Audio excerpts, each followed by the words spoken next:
Hi, I'm Andy and this is Investing Book Highlights.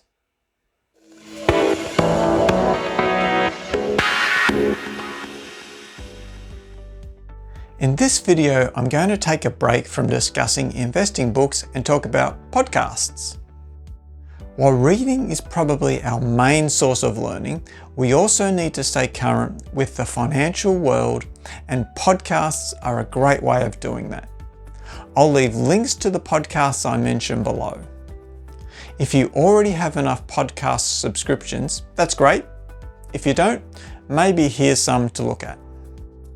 I'll start with podcasts I currently listen to, which I do on my 40-minute commute to work. Invested, this was the first investing podcast I subscribed to, and it was the beginning of my deep learning into value investing. Once I caught up to Invested, I was interested in finding an Australian investing podcast. I was hesitant at first to listen to the young investors because I'm not young, but it's great to listen to. The Motley Fool have 5 podcasts, but I found Motley Fool Money to be the most relevant one to me. I am now in a phase in my investing that I want to teach my 2 stepkids, who are 15 and 17, about investing.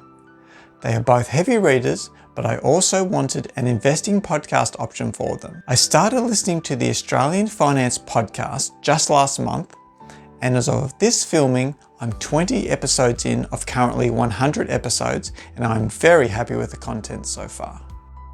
This second set are podcasts I stopped listening to. Value Investing Bootcamp is a short 10-minute, 20-episode series that Nick Kraakman did in 2014. It's a beginner's guide to value investing, and I thought it would be good to get another value investor's viewpoint. Animal Spirits by Ben Carlson and Michael Batnick. I tried for a month or so to get into it, but a lot of the content was over my head. The Zacks Market Edge with Tracey Ryniec, I stopped listening as I started running out of available listening time. I also used this as a stock screener, and as I filled up my watch list of companies, I began to be less and less interested in this podcast. On my commute from work to home, I needed something a lot lighter. I found the Little Dum Dum Club with Tommy and Carl about 6 years ago, and they've made my commute home a lot more pleasant.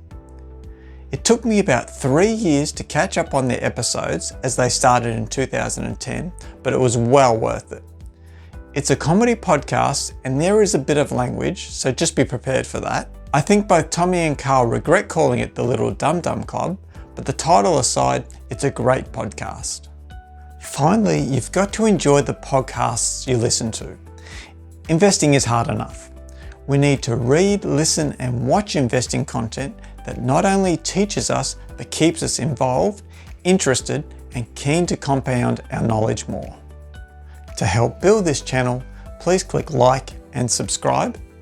And what's your favourite podcast? I have my list already, but these won't suit everyone. Maybe your suggestion will help someone find the right podcast for them. Leave a comment or question below and I'll be sure to follow up. And I hope your day is full of highlights.